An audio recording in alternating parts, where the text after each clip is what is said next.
First of all, thank you very much for all the help that we've gotten here at SokukoJi, for this teacher, for this community, and for this mandala. And please continue to help us if you can, and also help us just by joining and participating in this community, this spiritual community, this Sangha, whose intention is to see what is true. This morning I am going to, this is something I have written, and the way that I write is to say something over and over and over and then come back and re-say it and re-say it and re-say it. I don't do that in Dharma talks, or maybe a little bit. This one I'm going to read because there's so many items here that I want to make sure I cover.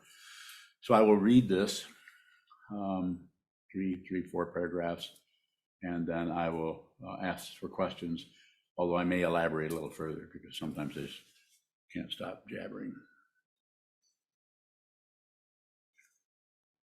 But I'll start out with saying, you don't need a belief system. The way I see Buddhism, having practiced it for 50 years, is that it's a structure that supports your consciousness, your awareness. It's seeing what is true. There's not something to believe there. I don't believe in Buddhism. And someone who believes in the tenets of Buddhism is not exactly a Buddhist.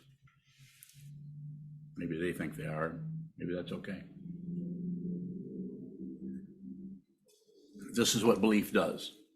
Just stops the awareness, because then you have a reference point that you can refer to that just further reifies your physical existence as someone who's here, who is a particular follower or devotee or whatever you want to use. Don't believe anybody. Don't believe anything. You find out. But that doesn't mean believe your thoughts. You've heard me say this hundreds of times. Don't believe your thoughts. Don't believe your emotions. Have the emotions. Don't stop the emotions. Don't elaborate on the emotions. Don't do anything with them, but just feel. That takes a lot of practice to do that, because we have centuries and centuries, millennia of doing this, doing that, stopping this, starting this, control, control, control. That's why this is called awakening. If you actually awaken, there will be no evidence and there will be no substance. Consider what I'm saying. How could I even say such a thing if I didn't have some kind of a proof? Proof is relative. What is relative? Untrue. It's only relatively true, but ultimately not so. So I'm going to read this. I may have a little more to say, or I may not. So the title of the topic is Without Direct Mind Training. So without directly training the mind, I'm going to elaborate already, without directly training the mind to see what this is. And what is this? Anything that arises in the mind stream. Start there. A very radical approach. Radical comes from the root word radix. It's as close as you can get to the root of anything. And possibly it's even deeper than that, if you want to continue to use relative terms. Without direct mind training, now I'm going to read. Not just Buddhism, not just Zen, not just Tantra and all of their training structures, programs, etc. But what happens if artificial intelligence connects with the political outrageousness of our current age, with all of its terrorism and insanity that shows up as cultism, corporate greed, and dictatorships? And I could go on and on, but I don't need to, you know. Going a little bit into the political area, because the politics of experience extend from the kitchen sink level right on up to the stars. Without mind training, without training the mind, forget about Buddhism, just your mind, without training that mind, without sitting down and seeing the basic disturbance of human beings' minds, which is the belief that they are separate from other beings, duality. If this is not addressed, then it is very difficult to continue to function sanely or with a natural equanimity or balance that is already here, already awake. In other words, having fundamental respect for the truth of dependent origination, which is the translation of pratitya samutpada, in Sanskrit for nothing come from its own side is a single thing. Because you are aware of what you are and what this world is, not separate. It's heartbreaking if you don't see this. But if you do see it and you see all of the confusion in the world, including the person standing next to you, the person you just turned away from, the person you just hugged, doesn't make any difference which one it is. If you're trying to navigate to get somewhere, to get something or avoid something, this is the very nature of ego or narcissism, confusion, and it actually fuels the horrible activities that are happening all over the world under the banner of whatever, any kind of banner. Don't promote anything. You find out for yourself. It's not separate. This is not separate. If you see it, all the questions stop, the past and the future vanish, and there's justice, always. I've recently had students leave me because I'm too pushy, too aggressive. Well, I don't know how much time I have left. I intend to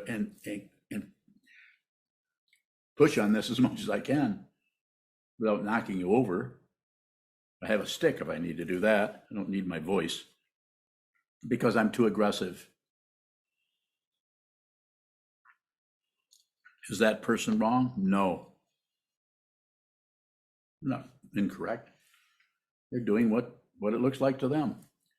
It's just surprising to me that someone can sit and train their mind and still not get a little glimpse of what this is. I'd be happy to take questions from you. Please don't hold back. Yes. If we have no control over the mind, then how can we train it? You have the inspiration to see the truth, or you wouldn't be here. Everyone here has the inspiration to know who they are, or maybe have heard the Buddhist teachings, and have the inspiration to look, how do I look deeper into this? Is that what you're asking me about? When you're bowing, how will we know if we have a trained mind bowing?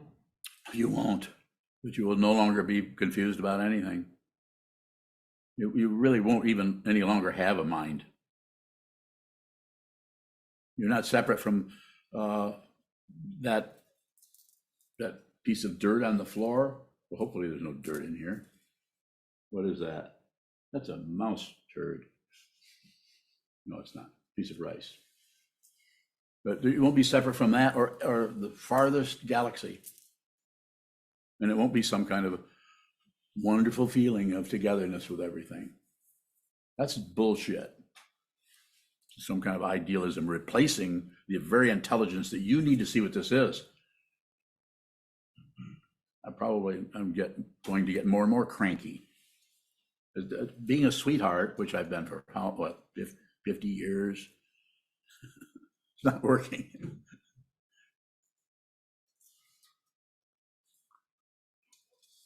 When I say it's not working, I'm just saying, I don't know if it's working or not. Pretty choiceless for me. Yes. So if we are not separate, does what we do on the cushion impact other minds bowing? Yes, fundamental nature of mind or consciousness it's not separate from anything. You are not separate from anyone. That's the illusion of separation that we buy into, that we go to war with, that we go to peace with, to take any position on anything. As it says in the sutra, picking and choosing is a disease of the mind. Don't do it. You may have to observe the way you keep jumping to this conclusion or that conclusion all day long. Just don't second the motion. Just watch the mind grasp and slowly wean yourself away from the tyranny of ego, from the walls of the mind, from the mirage of duality. Not separate from anyone. Also not the same. So you're not going to be able to find a position. So I use the Buddha's Dharma, not because I believe in Buddhism, it's that we need some kind of a structure. as I've said before, if I went out in the parking lot and sat on a tin can and with my baseball hat on, I might get a few people interested in what I had to have to say, but not many.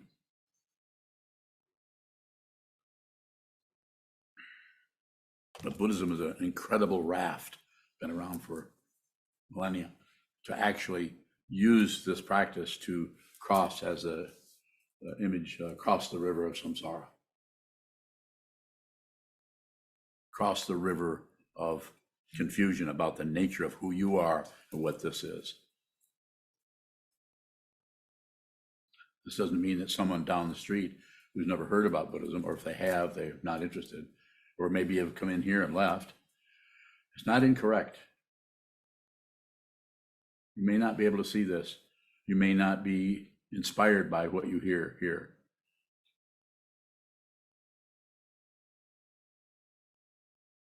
Go ahead, please. Gyokuro bowing, is it, or how is it helpful to act as if we're not separate when we don't see it? Don't act as if you're not separate. The training, as the way I talk about it, and people do this differently, is to just observe the differentiation. Don't fix it. Just observe the way your mind grasps at this, rejects that. Just observe that. Gyokuro bowing, if we're on the Bodhisattva path and we help everyone or try to save all beings, is that a kind of acting as if? Somewhat. This is why we repeat the vow. I vow to be with all things. We recite or repeat the 16 precepts and contemplate them. Some of them are going to be more important to, say, you than they are to someone else. Another person might spend more time on one particular precept. Another person might not use those alone at all and might do it a different way. So it's about finding some way to reinforce the intention, to see the truth. And the best reinforcement, as far as I know, from what I've seen, is hold still with all the senses open, sit symmetrical, and watch what keeps going into the asymmetry or the appearance of asymmetry in the mind. I like it, I don't, it's good, it's bad, it shouldn't be this way, should be that way. I have to stop feeling this way. Why won't this stop? Why am I suffering? I don't deserve this. I can do this all day long. How do I know about it? I've done it myself. So I can sit here and tell you this and encourage you to don't waste your time. This house is burning down. Don't waste your time.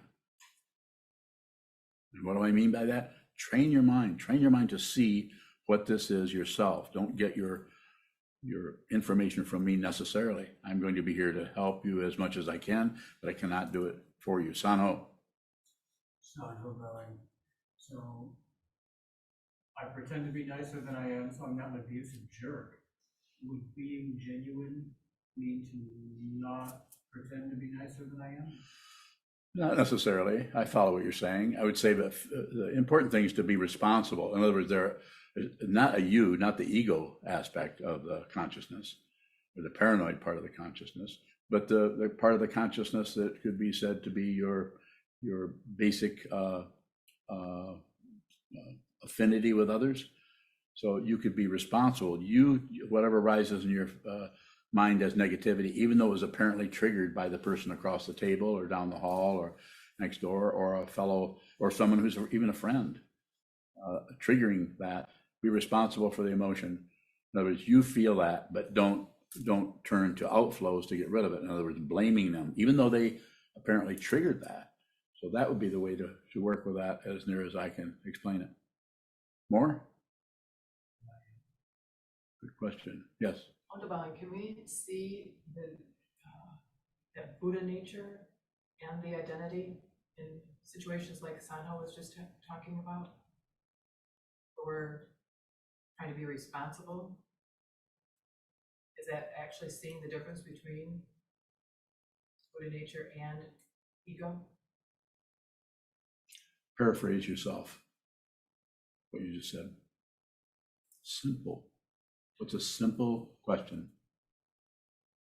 Is it possible to see? Yes, thank you. It's possible to see. But how that's going to show up cannot be characterized in a way that doesn't actually prevent you from seeing it, because then we keep going to the formula, keep going to the how it's done, keep going, looking for results. We're looking for we just we get on the raft and we push off, and then we get to the shoreline and we just turn right around and keep going around in circles on the raft instead of heading to the shore, threatening. We don't know what that is. Go towards the unknown. You can do it. The only thing that will happen is you'll probably be devastated by it. So what? So what? What? Divine, can we go to the teacher when we see ourselves going in circles on the raft? Yes. How do we go to the teacher? Got his phone number? That way you can also just look at a picture. You can look at an image of the Buddha. You're not worshiping something.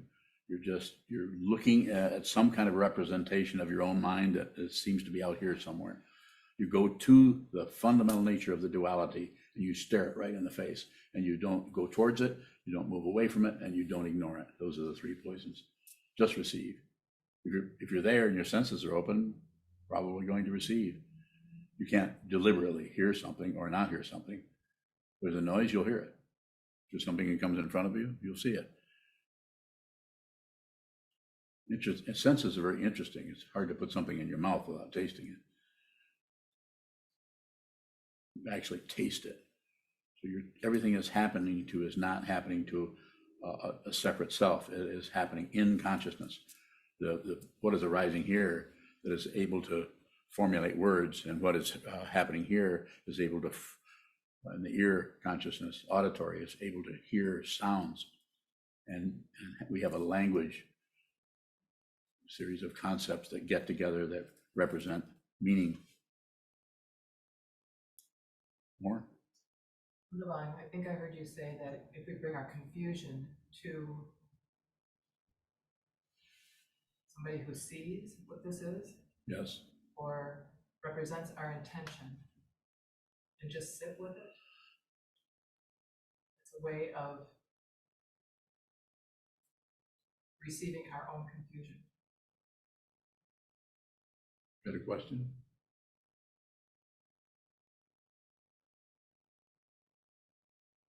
Yes.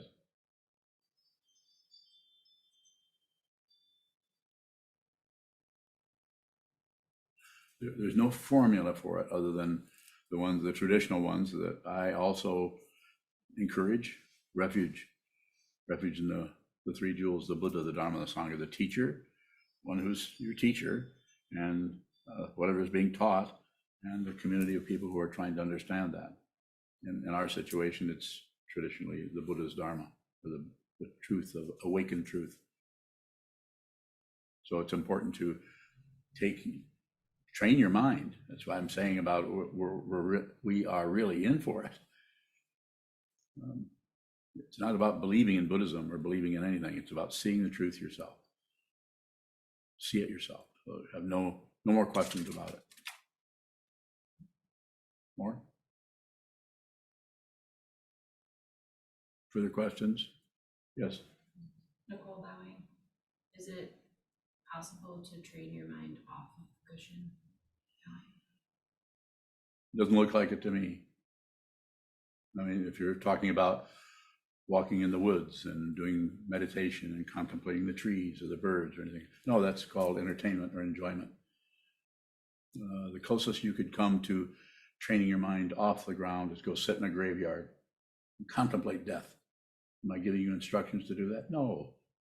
I'm just saying that you have to find some way to get to the reality of this situation, which is impermanent.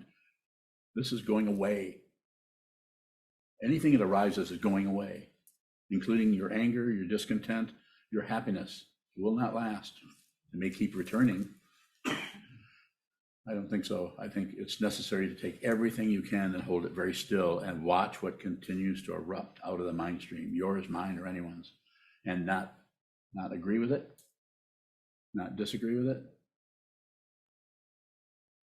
and not ignore it. It's just like the sky doesn't give a damn about the clouds. But the clouds come and go and do whatever they want to do, and then they leave. The sky doesn't go anywhere. And your true nature, and don't believe me, I'm not trying to convince you of anything. Your true nature is like the sky. Isn't anything. It's empty of anything. This is why the emptiness teaching is emphasized on the path, but it's not the fruition, as some teachers say. It's not the fruition.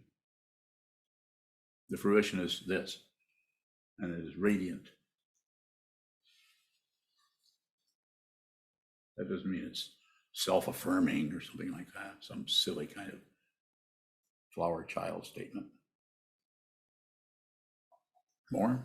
Good question. Nicole bowing. I guess just in my new situation of being a new mom, just wondering when I have a hard time to getting to the cushion, what can be done? It's very situational. Maya's over here crying and you're taking care of her or you're feeding her or whatever, and then she goes to sleep. As soon as she goes to sleep, sit down on the cushion, look at the wall. Strike a bell if you can, if it doesn't wake her up. Do it situationally. You can do this, but you have to have the intention. You have to be very aware of the 3 marks of existence, the 4 marks of existence. Do you know what those are? Do you recite them? This is why the study part is so important. The teacher is important. What is being taught, what has been taught down through the centuries. If any of you, if you don't know what the 3 marks of existence are, you need to go study up on them. I've given several talks on them myself. Everything is impermanent. Everything is suffering, and there's no self anywhere, no solid self anywhere. Sano. You answered my question. There's one more, sometimes called peace. Now you really answered my question. Yes. And if you don't buy into anything, you don't sell anything, the merchandising situation is just gone. This doesn't mean you don't go to the Horrocks and buy some asparagus. And if you do, let me know. I got some things I want you to pick up for me. I'm saying it doesn't mean that you disown the whole relative thing and go to the top of a mountain and eat nettles like Milarepa. This is not about Milarepa, or is it not about Milarepa? You have to see what it is so that you know what your path is. You may need to become a monk, you may not. You may just be a mother and have a job or whatever, but without what I'm trying to emphasize by what I read here is that you don't have to become a Buddhist. You don't have to receive vows. The only reason I'm doing this is because I don't know of any other structure that would support what I have to say. And I wish to get in front of as many people as I can to point out to them, they're open to it, what it is I'm looking at. I've been to the moon and you haven't. And have I been to the moon? No, there's no moon. I've been there.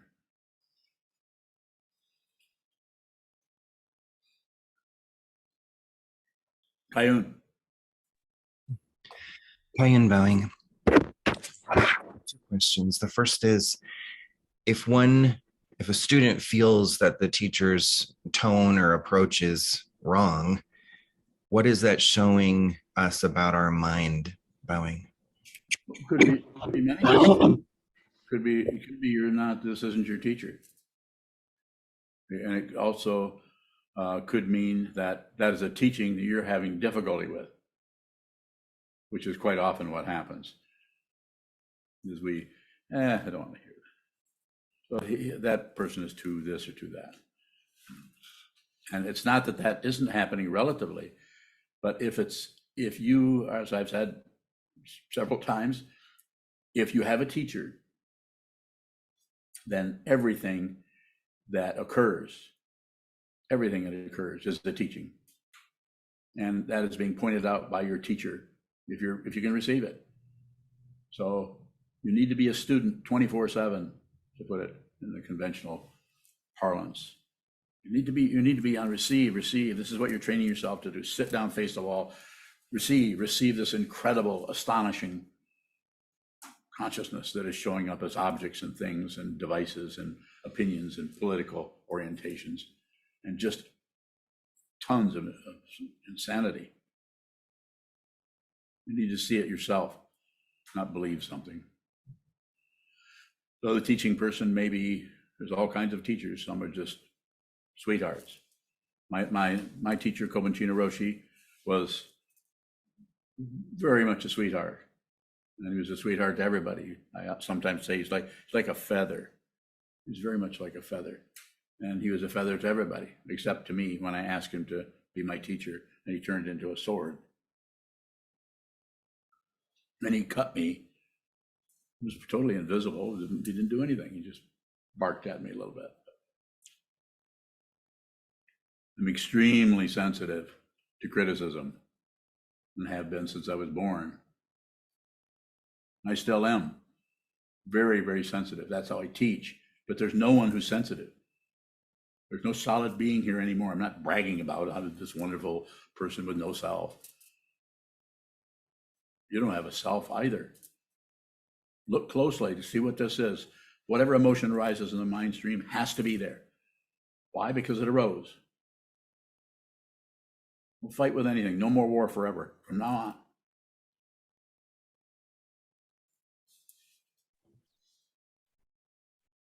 Whatever rises in the mind stream, it's dependently arisen. So everything else is behind it. You can't see the tracks in the snow because there are no tracks and there's no snow. It's dependently arisen. It's this. There is no past, no future. That is an illusion. Don't believe anything I'm saying. The way to contemplate this is to sit down, face the wall. You're not contemplating anything. You're just watching what moves. That is the contemplation. That's why Shikantaza is, as far as I'm concerned, is no different than Shine and Lakton or Shamatha Vipassana or mindfulness awareness or any other of the structures, including tantric practices of creation completion. It's just more advanced. If I were to use that word, it's more difficult. Further questions? Kayan bowing. Now I guess I have a third question, but what you just said, I'm realizing that when I receive what's in my mind, it's quite often very intense, which feels like warfare. What's the difference between abrasion and warfare, bowing? But when I use the concept of warfare, I'm just saying we're going to war. We're fighting something. We're trying to push it away. We're against it. We don't want that to happen anymore. And we may blame. There's all kinds of ways of doing that. We may actually attack something else, even in our own mind. We may try to cover it up with drugs or medications or going to the therapist. And I'm not against therapy, so don't take what I'm saying to assume I'm saying this or that. I think it's relative. You may need to take Prozac. I don't know. I don't know what it's like to be you. I would say if something is available, then it's up to you. You try it out. If you need a therapist, go to a therapist. But whatever's happening in the mind stream has its initial presentation that comes up, and then we do something with it. Don't do anything with anything. This is what you're training yourself to do, practicing Shikantaza. Sit down, hold still, sit symmetrical, watch the movement. Probably that will get more and more boring, or eventually the boredom will run out because the consciousness is no longer tying itself up to some aspect of consciousness that thinks it is somebody and thinks it is having a feeling. The feelings are coming and going, but there's nobody there. Never was. We invented that self. We invented that to protect what? I don't know if it ties into 500,000 years ago, we were running away from saber-toothed tigers, and that's how we got used to being afraid of things, because they actually would catch you and eat you. But you are not the body. Those teachings have been around for a long time. Sir, go ahead. The other day you said something about AI, that thinking that AI is something else is going to come back and kick our butt. And you mentioned AI in the writing today. So I was wondering if you could say something about, or go more into that comment. how is separating ourselves from the technology going to kick our butts, Bowing? Did I say that? Did I say separating ourselves from the technology?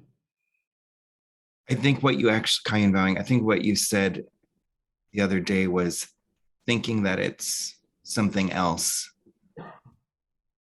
thinking that AI is something else. Yes, I probably did say that. It's not. It's not artificial. I mean, there isn't anything that's artificial. There isn't anything that's natural. It's a misunderstanding that shows up in order to get control of things. So it gets control of your mind stream in such a way because human beings generally are locked down on their concepts, their ideas, their philosophies, their opinions. Opinions get in the way of actually seeing truly what is there.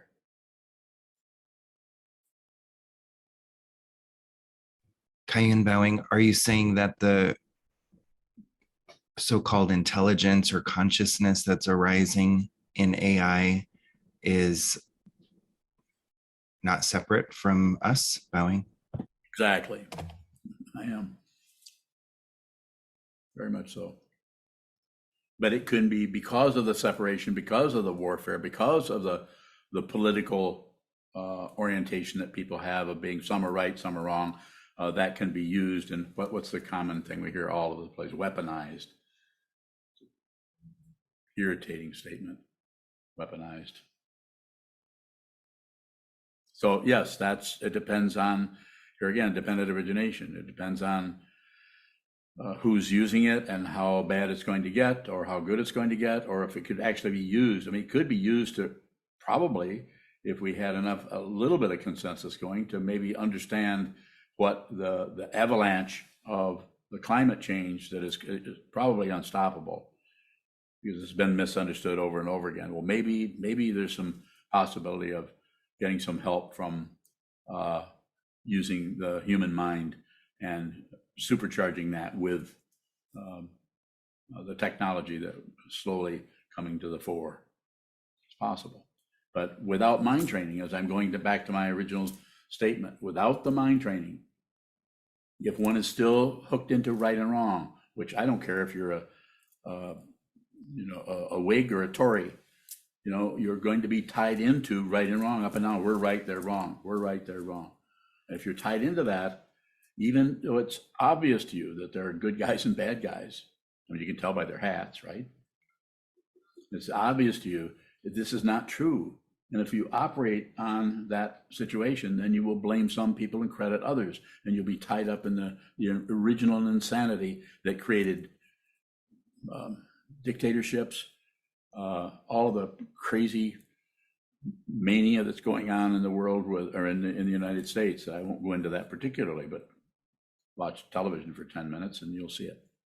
It's crazy. People trying to figure things out using logic and reason and right and wrong and all of that. So my emphasis here is without mind training, I don't care how smart you are, without really seeing because it's identity that's getting in the way. We tend to want to protect our identity, our reputation, we need to be right and wrong. More? Kayun? Painted cloud. Paint me another one.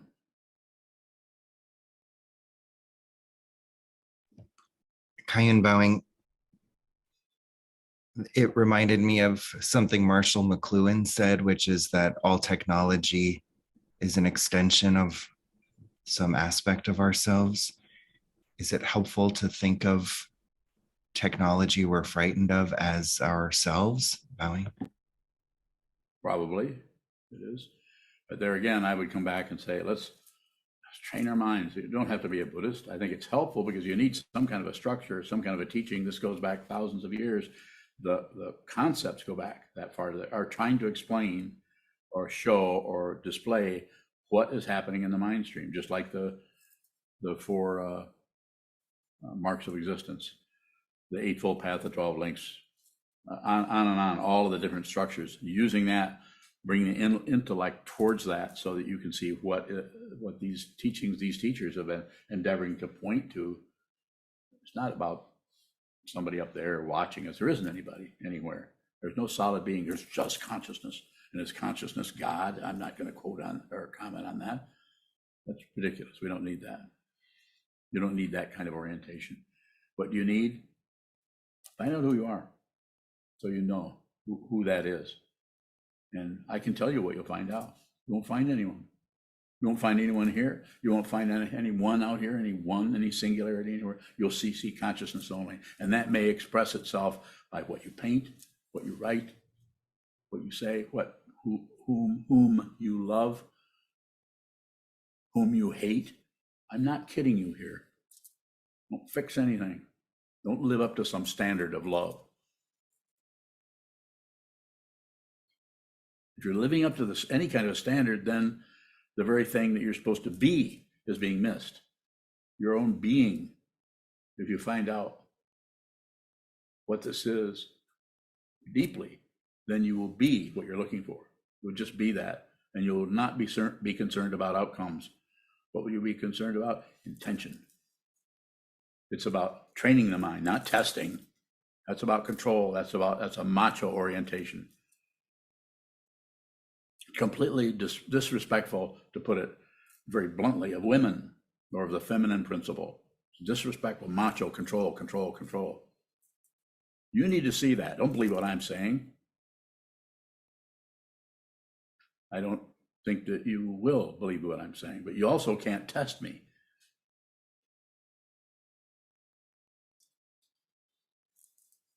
Sharon Bowing. Go ahead, Karen, or Sharon, I mean. When Sanho asked the question about pretending to be nicer than one feels, your response was that it's important to be responsible. I'm wondering if there's a difference between being respectful and being responsible. Bowing. So just putting it simply, being responsible means whatever is emotion is arising in your mind, that's your mind. It's your, not as a part of ownership, but as in this body-mind complex, where if I hit my knee, you don't feel anything on your knee. I'm here as this form, temporarily. This is impermanent. But who this is eternal. Not to get too fancy with the words, but it hasn't come into existence. The body has come in, but what this is, who this is, and who you are has not arrived from somewhere else. It's this. It's just this. It's consciousness only, and there's no stopwatch running there. And so, responsible just means whatever emotion arises, receive it. If the wind blows, feel it. If the sun shines, feel that. If you bump into a wall, feel that. And what was the other word besides responsible? Respectful. Are we? Respectful, the way I say this, and I've said it many times, is be respectful of your own confusion. Stop trying to fix yourself based on ideas about what's wrong. It's the very nature of confusion, is to go after it with hammer and tong based on some standard or philosophy or something, and trying to get what is eternal and is a spiritual path, bring it down to shoeing horses out in the stable. This doesn't mean you don't shoe horses in the stable, but you don't make that some kind of philosophy. You just shoe the horse, or leave the horse alone, carry it yourself. So be respectful of your own confusion so that you can see the nature of it, so you can see the nature of dependent origination. If there's something that shows up and you call it confusion, you've just added on to it. Is that incorrect? No, it's just more dependent origination, but it's coming out of a self that thinks they need to comment on every damn thing. By not knowing something is confusion, and by looking at something that you used to call confusion, you begin to go deeply into the darkness. This is why the teaching of emptiness, or shunyata, is there. So that it will encourage you to go into that, not run away. Go into it. Be with all things, which is a third pure precept in our tradition, Soto Zen. Be with all things. Whatever shows up, that's it. You don't have to, it's not some big endeavor to be with everything. We don't have to wax philosophical about anything. And so if you're respectful, to go back to your question, Sharon, if you respect your own craziness, you stop trying to fix yourself, have some understanding of what this is. It's dependently arisen. There's no person here that needs fixing. There's no person here that's to blame for anything. I don't care how horrible what runs into your mind where you have the feeling that you want to kill somebody. How do I know that? I've been around for a while. I've been looking at this in my mind, and some people want to artificially clean things up and pretend they're sane or pretend they're bodhisattvas. A true bodhisattva has never left hell as long as there's a living being or a spirit that is trapped in the hell realm. They won't leave. They also won't grasp at hammers and pitchforks and swords and start chopping everybody up. They might have to sit in the middle of that. They're not necessarily a hero. There isn't anyone there. There's just consciousness only. You have to see it. And how do you see it? By looking into the darkness. You don't look into the light. You may have to go into the light, but that's later on.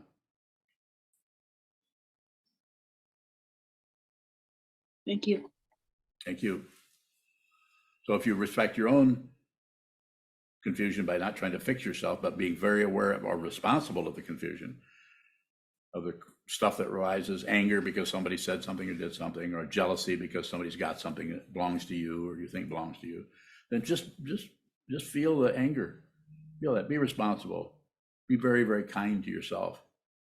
It's as if you're a 3-year-old who's upset because they broke their toys or someone took them or they can't find them.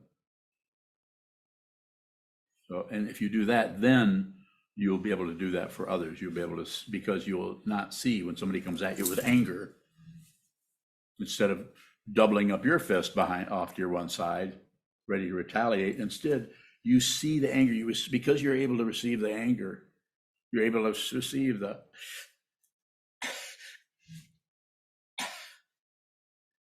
pardon me, you're able to see through the anger into that which they're trying to cover up, their horrible suffering. Now, you may not have experienced this behind your anger, but there's still time. If you're breathing, you're still eating pork chops or whatever, and there's time to do this. Get yourself to the wall, sit down, hold still, watch what moves, so that when you get angry, or when somebody else gets angry, you can see that the anger is one of the 3 poisons. It's a very difficult one, but it's one of the easiest to see. Whereas passion is, blaming somebody, it just looks correct. Ignoring something, turning away is the other one. Ignorance, that's really hard to see. The very nature of it is to not look at something. But anger needs to be transmuted, to use a fancy term, into wisdom. And what is wisdom? Find out. Receive the anger without retaliation. Receive the angry look on someone's face who's coming towards you, who may have a point. You may have kicked over their milk bucket. Receive that. And if you can receive that, then you'll see behind it that they're covering up how they feel. It's a human condition. It's fear, suffering. The Buddha said 2,500 years ago, life is suffering, not part-time. Chisho, go ahead. Fine. So if an outflow happens, in continuing the same question that Sharon is asking, if an outflow happens, to be genuine, I guess we'll have to just observe the outflow happening, isn't it? Like, for example, your outflow just now was an outflow. Bye. My outflow is an outflow. How do you know? That's what I perceived because it flew out, it came out of you. Bye. Yes, it does. It does. It came out of this, but it's just an outflow. You don't have to correct anything. It's a relative situation. It's dependently arisen. So therefore, you don't have to be afraid of your anger, or you just have to look at the intention behind it. If the intention is to see the truth, you may get angry. But you won't back it up with some kind of explanation about how you're just trying to be helpful. You're just trying to be a Dharma teacher. So the one who is a teacher uses everything. But the important thing is, what is the intention? Save all beings. And you are alone. You don't get help. You're alone, as the Buddha was alone, as you're alone, as we're all alone. There are no other beings, but we're not separate. The way to see that is through consciousness only. See that the consciousness is showing up as all this myriad forms, the 10,000 things as it's traditionally addressed in the Buddha's Dharma. Actually, it's a lot more than 10,000. So the idea to bring it down to a tight, intimate, personalized situation, if you get mad at somebody and you hear yourself barking at them, you might want to witness that for a little while before you try to correct yourself into a person who doesn't have outflows. That's the area I think you're looking at. And I'm saying it's a very subtle and very subtle is a good word, and it's a very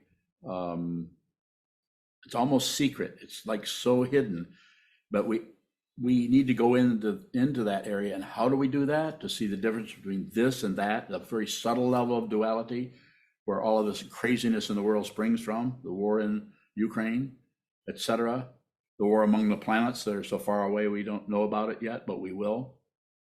Consciousness will. Need to go into that. How do you do that? You find a situation where you can be very, very still and watch what happens in the consciousness. This is shikantaza, and it's also other forms of meditation. Mahamudra, Dzogchen, the teaching of Byron Katie, the teaching of Ramana Maharshi, other people who are not Buddhists, the teaching of the non-dual teacher Tony Parsons, as it is, just this. People are doing this in different ways. The way I teach this is sit down, hold still, and watch the movement until you can see the discrepancy there between thinking that over there is separate from what is saying that over there, or this, looking at this is separate, that is separate from what is observing it. Further questions? Sokuzan. I'm bowing. If we see what this is, do we stop protecting a self? Bowing. Not necessarily. It's still dependently arisen. Dependent origination doesn't go away. There's still a display happening, except the polarity in the situation, the locking down on this and opposing that and agreeing with that is gone. That doesn't mean it won't come back, but it's just an illusion. If it comes back, I sometimes try to address that by referring to my ego as a clown on the roof. Well, sometimes the clown is on the roof, looks kind of silly, the self-centeredness. It's unreal, it's a clown, but sometimes it comes right through the roof and falls in my lap and takes over my vocal cords. What do I do with that? I watch it. Don't correct anything. You can't correct an illusion. You can only be aware of the illusion. And sometimes being aware of that illusion is not easy. Go ahead, Chisho. No? Sokuzan, do you have a further question? No, thank you. Chisho, do you have a? Yes, sir. Chisho. In response to my previous question, you talked about subtlety as we observe the outflow happening. Does that subtlety show up as a contrast? As a content? No, contrast, Bhavin? Yes, very, very tiny. And it's so tiny that the back and forth quality can be absconded with by whatever's left of your ego-centeredness and try to make it into something, try to solidify that. But if you just observe the separation, eventually you see that there's not two there. So the contrast will show up as a contrast, increasing or encouraging the mind to go on and continue to separate everything else. So you have the illusion of control. You have the illusion of getting away from something scary or getting to something that is magnetizing or seductive on a very subtle level. So that's what's happening in shikantaza. That's why you don't, when you're sitting, that's why I encourage block sitting, because third, fourth hour of block sitting where you're not doing much at all, the ego mind, and this isn't true with everyone, but somewhat tends to fall asleep there, and consciousness is still observing, receiving. Consciousness, rather than the ego mind, is kind of aside, right in the consciousness, being the so-called receiver of what is arising. So that subtlety you're talking about, yes, it gets very, very subtle, but the contrast is still there. Just observe, just observe. Don't conclude. No, it never has to seal up. It never has to cure itself. Duality is an illusion, so you don't have to get rid of it. But you have to see. Otherwise, you're deluded by your emotions and your thoughts, and you actually think that a really intense emotion of anger or intense emotion of anything, fear, is, we think it's real, and we think we have to react, act, run away, run towards something, stop something, do something about it. Take a little bit more time, Milka. Milka Bowing, a couple questions from YouTube. Okay. David Bowing, can one do the type of meditation you teach using a Seiza bench? If so, do you have any suggestions for that, Bowing? The Seiza bench is fine. Dining room chair is fine. Standing up wouldn't be too bad if you have chronic pain somewhere. Stillness is what is important, not necessarily the body position. But if we're going to go into body position, I would say sit as straight as your back will let you, which doesn't mean it's going to be the same as everybody else's back. Some people just naturally sit up straight and their back is straight, and some people have to work at that a little bit. So, but stillness, David, stillness, and not maintaining stillness. It's more like be as still as you can without some kind of a pushing, or, a military kind of discipline. Don't do that. Stay as still as you can. You'll know there's a natural sense or intelligence, a body intelligence, that is telling you you need to relax a little bit, you need to stretch, and then return to the stillness. It's the returning to the stillness, not maintaining it. This is why, go ahead. Next question, Ross Bowing, is the only freedom there is to just look at all this, Bowing? That's not actually freedom, that's the path. The path is observing, look at it, that's the path. And how that shows up for you or me or anyone is going to be quite a bit different. That's why I often say, don't compare notes. Study together, study the traditional material together, discuss it, talk about your understanding of it, talk about your lack of understanding about it. But it's not important to learn in the conventional sense. It is important to learn by seeing that you don't understand. I'll say it again. It's important to learn by seeing that you don't understand what is being said here. And then what should you do? Come back and study more. Come back and study more. Return, return, return, return. Don't run away because you don't understand it, or find another thing to study necessarily. Milka Bowing, Igor from Croatia Bowing, have you ever met people that manage to see this thing without going through that search, which can take decades?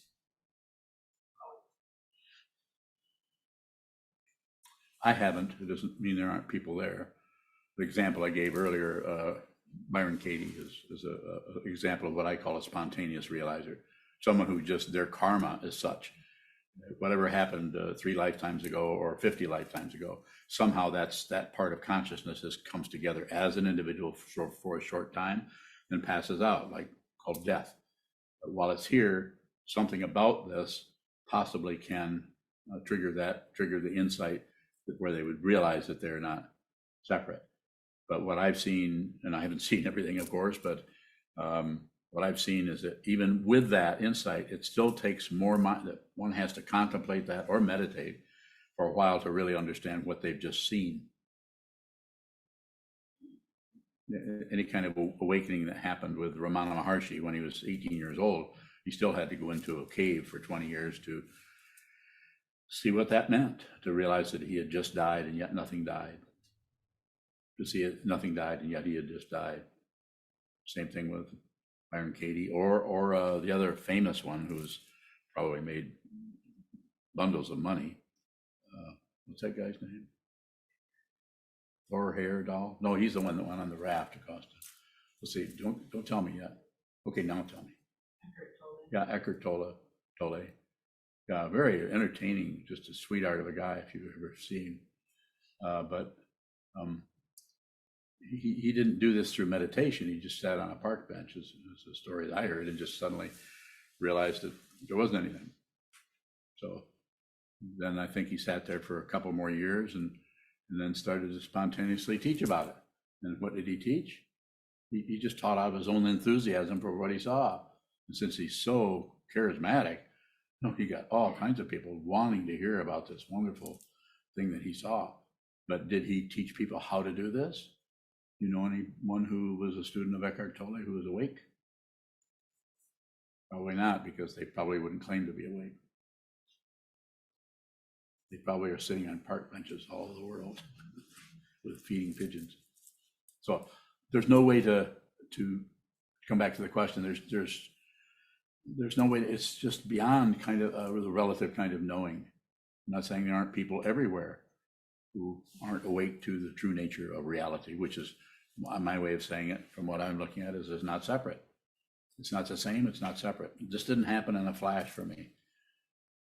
All I'm seeing, if I were to sum my understanding up in a couple of words, that would be it. I don't see two things anywhere. I don't see anything separate from anything else. That's the fundamental understanding. At the same time, I'm not pushing away or being disrespectful of somebody's illusion that they're a separate being. I relate to the separation where it's at. So some people I relate to one way, and some people I relate to a different way, especially if they're a student of mine. They're going to get a lot different treatment than they would get if they aren't a student, or they've decided not to be my student anymore. Then am I done with them? I'm not done with anybody. There isn't anyone. Yes, sir. Andy, how does looking at the separation help us see that there is no separation? Because you're actually focusing on a very low level of the illusion, that fundamental, that area in the consciousness where there's no past, no future, other than what you remember, and there's not even any present. All those illusions, those descriptions of what we are deluded by, are seen for what they are. This separates from that, and then this separates from that, and then we think about this. You just watch that, but you don't join it, and you don't run away from it, and you don't ignore it. Whereas in our everyday life, we're constantly ignoring everything, treating it like it's a bunch of separate things and separate people, and some people with black skin, some people with white skin, some people who are Croatian, some people are Cro-Magnon. So I guess those guys are gone. Like, it's just the differentiation. We keep thinking there's something different there. It's called prejudice. It's called ignorance. And so going down and looking at that in a very simple area of just sitting still and watching how we just don't want that, or watching how we want more of that, or watching how we're indifferent to that, watching the three poisons on a very fundamental level. This is Shikantaza as I understand it and teach it. And nothing miraculous particularly is going to happen while you're sitting, although it could. What generally occurs with Shikantaza is you go to sleep, or you go climb in bed, or you feel like you just wasted your time. That's ego language. If you actually feel like you're wasted your time, this is the ego getting worried, and it doesn't want you to do that because it knows that it will be seen as unreal. Yes, sir.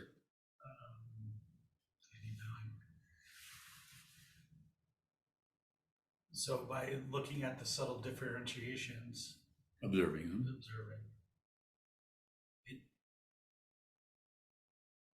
Does the differentiations eventually stop or come together? Well, there's no guarantee of it, but yes, if you don't do anything with it, if you don't affirm, you don't deny, and you don't ignore, which are the three things that happen in the relative realm of the human realm, or the realm of desire: wanting, not wanting, wanting to get rid of something, wanting more of something, or wanting to stop, shut down. It's the 6 descriptions of the realm of desire, which you know about. And so don't do anything with it, just watch it, observe it. And that way, the consciousness that is stuck to a self and believes and is operating out of hope and fear, paranoia, being abused, losing what you thought you had, and all of the other propaganda that comes up out of the ego, you see that it's unreal. It's unreal. And who you actually are can't die. There's nothing to be afraid of. If there isn't anything else, if there's no elseness, then there can't be any fear. And so the very paranoia that comes up doesn't have to go away because you see that it's unreal. So it's like you're watching a movie all the time without commercials. That's it. There's more there. Andy Van, what makes it, what makes that separation unreal? So might better say what makes the lack of separation unreal, because that's what you think. You think that's what you think is unreal. You're the attorney. Let me have it. Come and get me. Well, I'm looking at the separation. Oh, are you? How can you look at separation? Because that's what I say. Okay, gotcha. Go ahead. So what makes that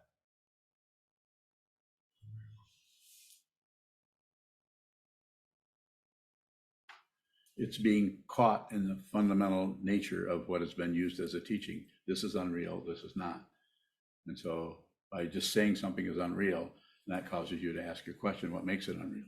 And what would I say? I said so. Which is also unreal. You following me? No. How can you possibly be an attorney and not follow me? objection? Objection. Objection sustained. Thank you. Thank you for playing with me. Further questions? Good questions. There's more there, though. That's why I said there's more there. Saying there, I don't think, but you think. And so I'm saying, bring that thinking to me about what you're pulling apart and looking at and inspecting so that I can comment on that as your teacher. Okay. Now or later? Okay. Yes. When you're bowing, you often say that things are unreal. Yes. Are you saying that separation is unreal? Everything is unreal. Separation, no separation, any statement is dependently risen. But what is being pointed at, this is why in ancient times, the finger pointing at the moon was used, because if the moon is enlightenment or awakening, and the finger or the teachings or the teacher pointing at that.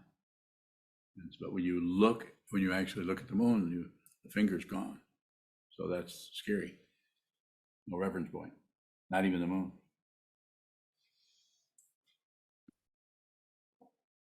So your answer to Andy was because I said so? His question, if I recall correctly, was what makes separation unreal? And you said because I said so? That's what I said. So why didn't he point that out to me, that what I was doing, like you're doing right now? There isn't anyone here. And the illusions there's someone here will perpetuate the idea that somebody's right, somebody's wrong. One who sees that this is neither right nor wrong is not trapped by anything.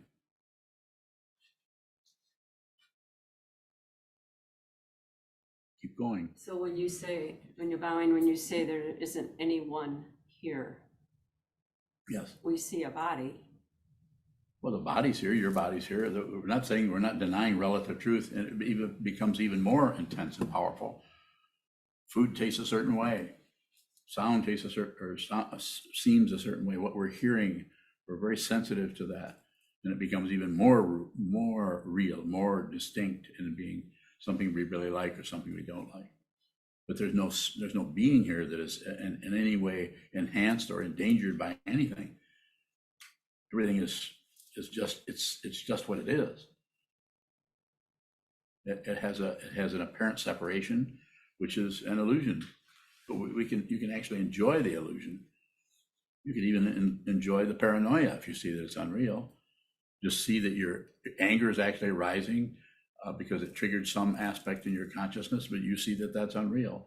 So you might smile, you might get angry actually, but you also might just smile. It might be an inside smile. You just see the humor in everything, that you're that you're buying into this or selling that, but it's unreal. So what I'm talking to Andy is his questions, and not accusing Andy of anything, but Andy's questions are based on a thinking process that's going towards this and away from that. And the way I'm responding is without any position. So that's why it's humorous. Not taking any position. It's impossible to not take any position. But it is possible to stop taking positions. So therefore there's just this, and which you're not separate from. None of you are separate from this. It's the truth right now. But the path leading to that can be arduous, because we have so many barriers, mind barriers, beliefs, opinions, structures that have been cultural stuff that is in the way of what is this? What is the relationship between two people? The culture will tell you what it is. Right now, the whole place is coming apart because people are trying to express their relationship to sexuality, which they're, the biological thing is there, but it's somewhat beside the point when it comes to the mind stream. The mind stream is going to go any different direction it wants to. And this is what's happening in our society. And this is why people get freaked out by that, because that's too unstable. We can't do that. We can't have someone who has some kind of midway point between male and female. Well, that's actually the truth. There are no males and females. This is an illusion that is created by this apparent reality here. Just to go off on another tangent. More?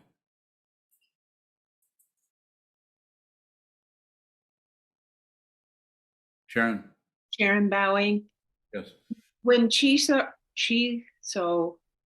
asked you about outflow, when you kind of teared up emotionally and you said to him, how does he know it's outflow? For my experience, it felt very charged.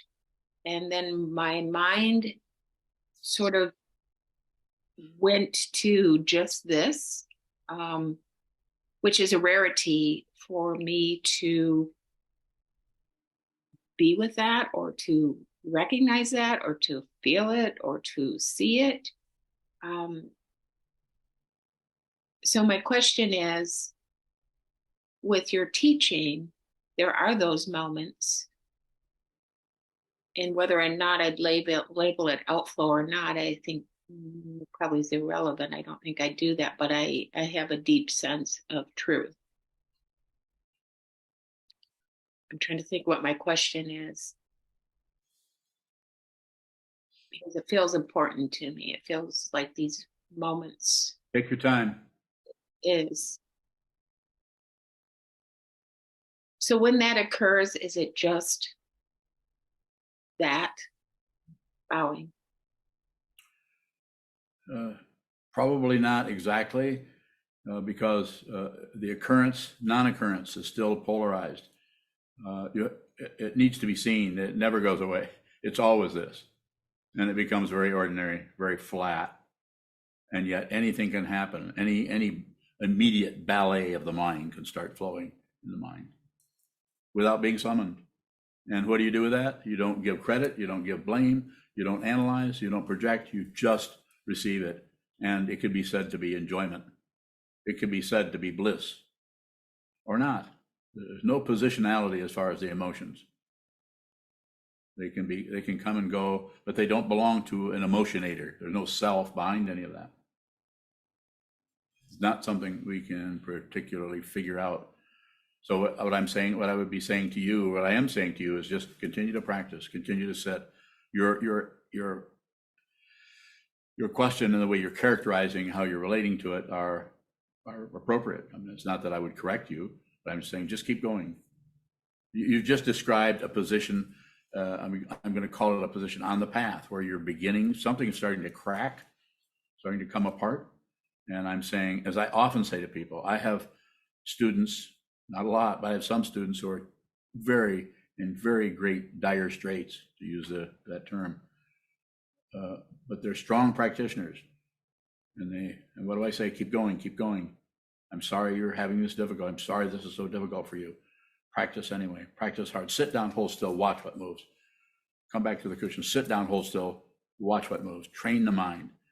Maybe you're a Buddhist, maybe you're not. But if you're a student of mine, then I'm a Buddhist monk. And so I'm teaching what I understood was the Buddha's Dharma, the Buddha's truth, the awakened truth of the Buddha's teaching. So that's what you're headed for, whether you want to officially be a Buddhist or not my business. But if you're hearing me,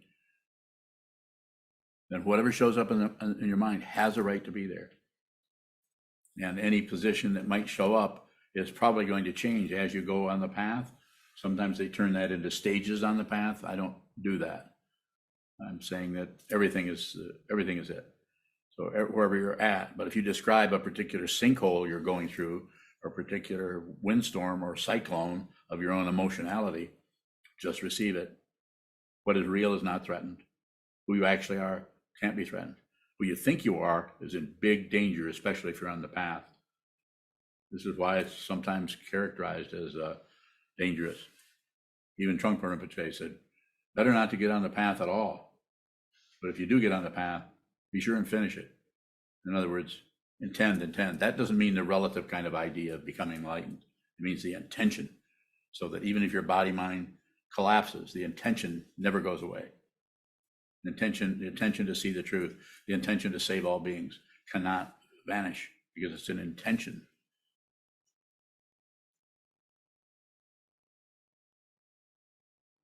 Wulong. Wulong bowing.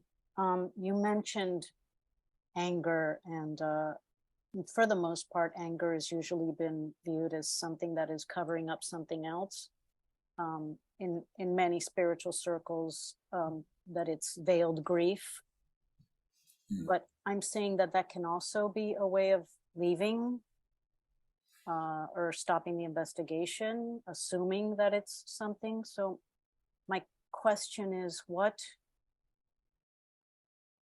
might anger be that is not covering up anything, that might be intelligence, that might be wisdom? What makes anger, what might make anger wisdom? Bowing. So, it's, I don't know if it's impossible, but it would be difficult to go in and search through and find out what caused this, caused that. But the person who is awake, to use the traditional word for it, the anger that may show up in that situation could be about relating to it's energy. And so the personalized part of it is concluded or imagined or imputed. There's somebody who's angry. But if the anger is just without hatred, it's just operating in with the relative situation that's coming up. So anger, passion, grasping, shutting down, distracting yourself from one thing to another, and not really looking closely at something. These can all operate in consciousness, as long as there's a human form here. Even though there's a being might be enlightened or awakened or something like that, doesn't mean that they are no longer a human being. So they may operate in that area, but there's no demand for anything. Someone may get angry if it's a teacher and a student. The teacher may be trying to reach that student, assuming they still are a student, and the only way that they seem to receive anything is through intense force. So that's why these Zen people use sticks sometimes. In ancient times, it was more accepted, I guess, because of the warrior clan and warrior mentality. So I would say it's the way you would know. You can feel that in yourself. You can feel that you're angry or something, but it doesn't demand some kind of somebody change their behavior. There's no demand. There's no otherness to it. It's just the anger, and it's without a self and it's without an other, but it is dependently arisen. As long as you have ears, you're probably occasionally going to have an earache. You can't get away from dependent origination, even when the body-mind passes into the intermediate state. The consciousness does, and the body-mind passes into the elements again, goes back into fire, earth, water, and air. There's still the consciousness there, and it still can be colored by, flavored by the relative truth that was just previously embodied. This is why we have ghosts. People were really confused. They die and they continue to think they're alive. And so they keep wandering around in somebody else's kitchen, disturbing the appliances. We all have heard stories of this. I certainly have. Is it true? I don't know. It's true or not. Looks like it. Something's going on there with consciousness, with someone who has passed on. Thank you. Jews unbowing. It looks to me like grasping shows up in my mind stream in a bunch of different directions, but the craving isn't clear. Do I need to see the craving clearly? It might be necessary to back up into it a little bit and look more at the source of it, where it's coming from. So, but you don't do that with the thinking process necessarily. It's just consciousness only. So just be aware of it. It's just the awareness of that. And how you back up into that, I don't have any specific instructions other than sit a lot, and you already sit quite a bit, as I recall. Are you sitting more than 20 hours a week? Not usually. 15? Usually. Okay. Probably enough.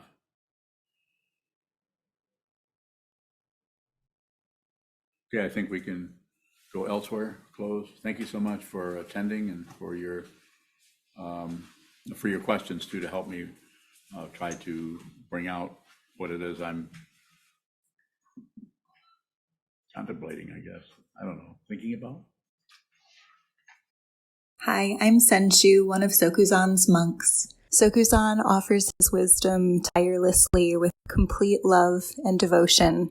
If you value these teachings, Sokuzan, the mandala of SokukoJi, please consider donating at sokukoji.org. Thank you.